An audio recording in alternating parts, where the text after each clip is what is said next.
Welcome to Metal Titans, Guardians of Metal Entertainment Worldwide. I am here with Paul of Blackguard. Thank you for conducting this interview with me today. No problem.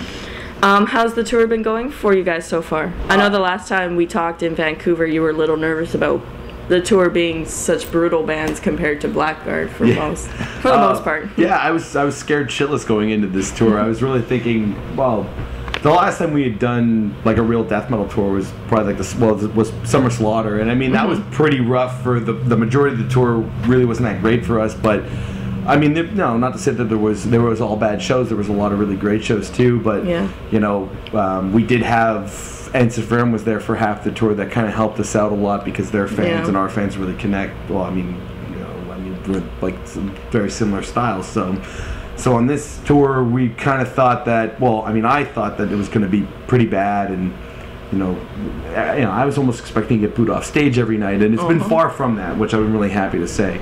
There's been some really awesome shows, and tonight was actually, for me, one of my favorite shows of the entire tour. Like, just everybody seemed really into it. There was a great energy tonight. I thought we performed well, and I just had such a blast. And you know what, Seattle has traditionally been a really great city for us. We normally have really great times here, so it was great coming here and seeing everybody rock out with us again. The tornado was cool. That was really cool. That was great. That was fun. And I was thinking about doing that for a long time, and when we started rehearsing that song, "The Fear of All Flesh," off the new record, I was like, you know what? We could probably pull off the Tornado of Death for this song. So everything was absolutely perfect. So, and I'm glad it worked out really well this night. So now we're going to start hopefully bringing it back a lot more often. Cool. That's really cool, though. It's kind of like the invention of the Wall of Death. Now you can invent the tornado. It's ours. It's yours. This is our thing. If anybody wants to copy us afterwards, we did it first. It's flattering. That's it. Has there been a city so far that you've really enjoyed touring, or in general? Well, I mean, there's a lot of cities that we have a lot of fun in, and Seattle's definitely one of them. I mean, Montreal's always been typically great for us. I mean, it's kind of like it is our hometown. Montreal, Toronto, Quebec City typically is good, although on this tour is actually probably the worst show on this tour. Oh, really? Oh, yeah, by far it was the worst show in terms of crowd reaction. Like, people just did not give a shit about us on that show. But I'm very thankful that there haven't been too many of those shows. For the most part, it's been really good. We've been getting, better reactions than on some tours where I thought we were going to get great reactions. So it's, it's been fantastic, and all the bands we've been touring with are great. I'm loving the Pathology guys. Neuraxis. Neuraxis are Montreal boys too, so we've known them. We've known a lot of those guys for quite a few years now. So touring with them is always great, and the D-side guys have been awesome dudes. Like we've had a really good time with them. And Belphegor, they just joined it like maybe 5-6 days ago, but like they're also really great guys too. So everybody's getting along, and that can be the make or break of a tour is like just as an example, like the Nevermore tour we did, like even though we didn't do the shows themselves weren't great, but we were touring with so many amazing bands that were like everybody got along so well. It felt like you were touring with your best friends. So that's whenever I look back on that tour, it was I call it the best worst tour we've ever done, just because everybody was so cool, and I loved every day just being with all the people, but the show's kind of blew for the most. Like for the fan aspect, there wasn't a huge turnout, but for the bands all touring together, it was like family. Yeah, it was great. That's cool. Do you think you're more or less bringing Deicide fans to the Blackguard merch table? Like, do you find that the fan base is more towards like say a fan of Deicide, how they're more like into that dark death metal kind of idea? Do you find people like that are more or less coming to the merch table? Well, we're definitely every show that we do, like, I feel that we're making new fans for sure. Like, that's kind of the reason why we did this tour, is to kind of play in front of an audience that wouldn't normally see our kind of show. Okay. We've typically toured with a lot of power metal bands, and we've done the folk scene a bunch of times, so it's like we don't typically do death metal tours, so this is something generally new for us. And we did it because we knew we'd be getting, we would have the opportunity to play for people that had never heard us before, and and it's been going over really well. Obviously, we're not killing every single show, and it's not like everybody is falling in love with us, but there's a lot of people that have never seen us before that are responding really well to the music, and that's why we're out there. And this is why we tour so much on so many tours, is just to try to get as much visibility as possible, and just to try to be there in front of as many people as we can to try to get our music out there, and in the hopes that down the line it's going to pay off and it's going to help raise the profile of the band. Yeah, well, especially playing new material as well. You're exposing them to the new CD and the older release as well. So that's been really important. Yeah.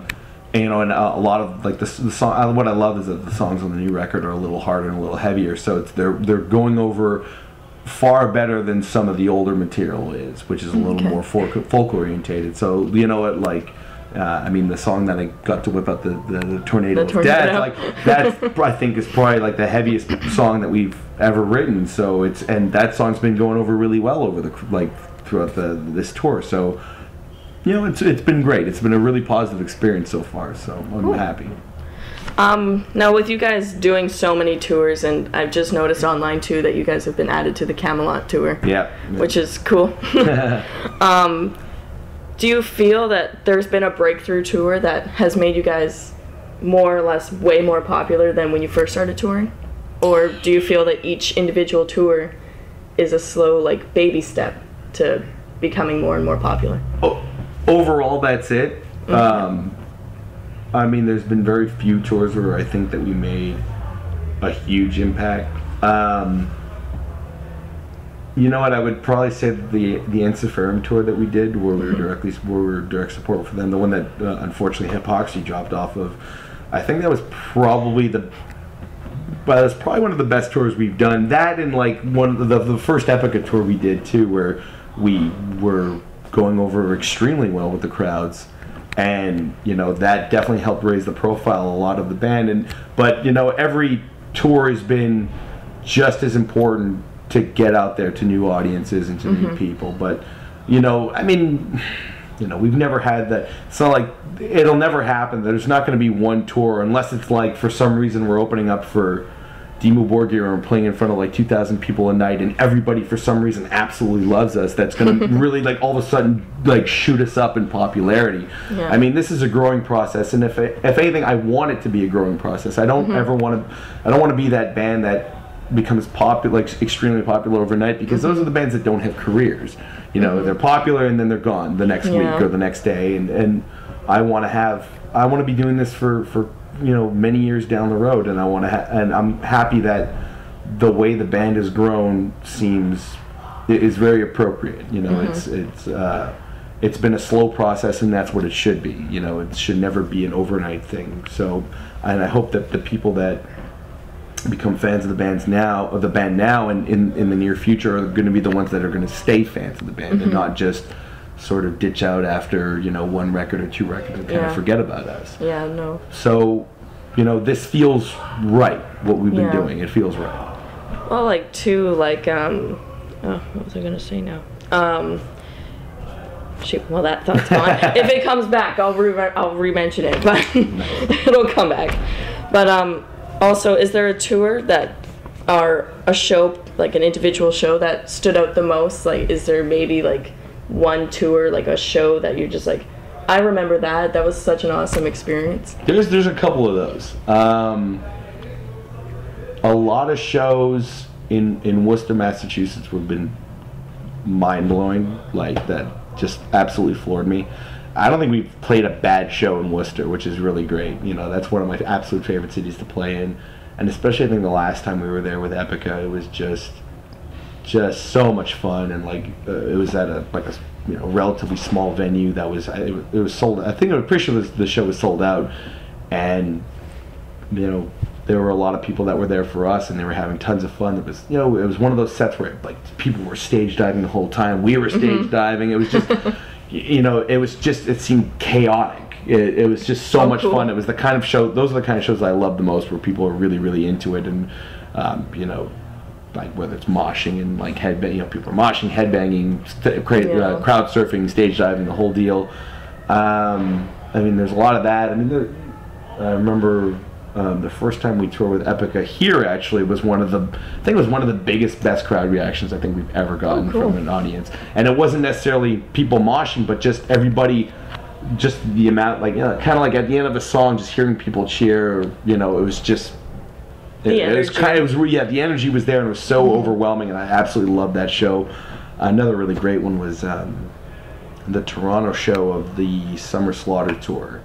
Was, I think, one of the most, like, one of those shows that kind of made me feel like a rock star. Yeah. Like, we were playing a really big stage, and there must have been like 1,000 people there. I mean, there was running room in the stage. Anyway. Oh yeah. It was it was the show where we, it almost felt like we were headlining it almost. Like, that's how good the crowd reaction was, and our drum set was on the riser, so we had kind of like our full sort of stage show, and everything just, it was one of those shows where everything worked, and the crowd was having a great time, and we were having a great time, and we had a great light show too. So it was one of those things where it's like, you know what, I hope in like 5-10 years down the road, this is what we're doing, except we're headlining, but it's the exact same thing. It kind of felt like we had, we had time traveled, like, years into the future, and for some reason we were very popular, and it was, and it was our headlining show, and that's kind of what it felt like. So it was just one of the greatest shows, I think, of my career, and I absolutely loved it. And if anybody ever asked me like of the best shows in my that I've ever played, that's definitely going to come up every time. Cool.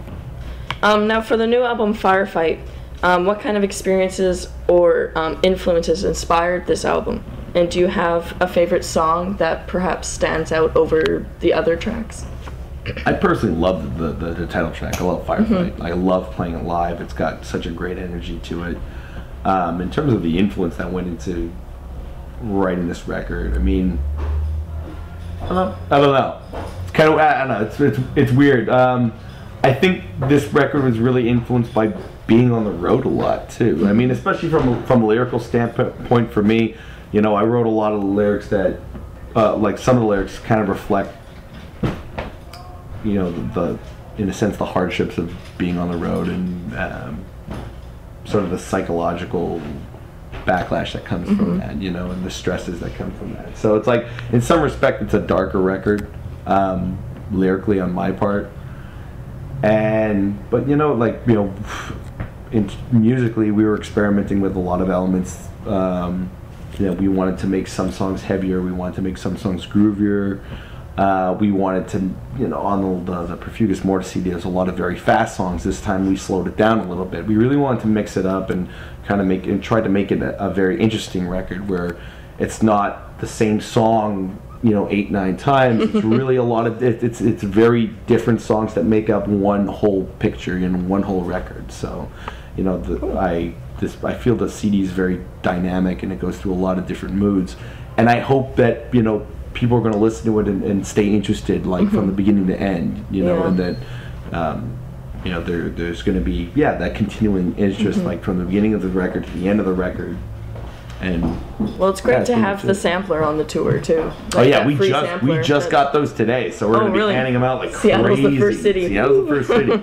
Actually, Victory Records has been doing an incredible job of promoting the band for the CD, and like that's really great. They're 100% behind the band, which is something that's just flooring me right now, because we've never gotten this much attention from a record label. And they actually have like a street team of people that are like going, and they're actually following the Cradle of Filth tour and handing out the sampler. So it's like, like that much effort and that much work into promoting the band is just flooring me. It makes phenomenal. Me want to work that much harder to help make this work. So. That's great.